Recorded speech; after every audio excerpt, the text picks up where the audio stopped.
Guys, welcome to my another video. তো তোমরা কেমন আছো সবাই? আশা করি সকলেই ভালো আছো। ভগবানের কাছে প্রার্থনা করি সকলেই ভালোই থেকো। ভিডিওটি শুরু করার আগে আমি তোমাদের একটি কথা বলতে চাই, চ্যানেলে যারা নতুন আছে তারা চ্যানেলটি সাবস্ক্রাইব করে নিও। আর কিরা সবাই যারা রেগুলার ভিডিও থাকো তারা লাইক, শেয়ার, কমেন্ট করে দিও প্লিজ। তো আমরা আজ অফিসের কিছু কাজ নিয়ে বাইরে বেরিয়েছিলাম।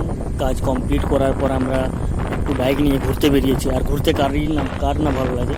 তারপর বাইক নিয়ে ঘোরাটার মজাটাই তো আলাদা। আর বাইকে করে ঘুরতে তো সবারই ভালো লাগে।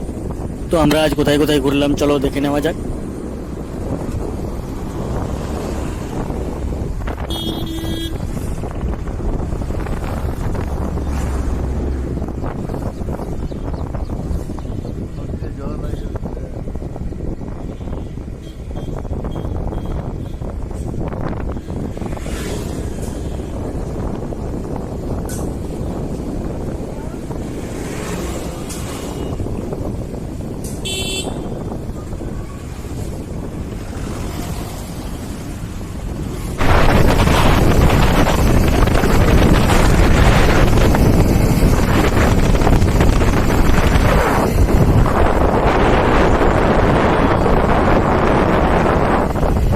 ভিডিওগুলো বানাও।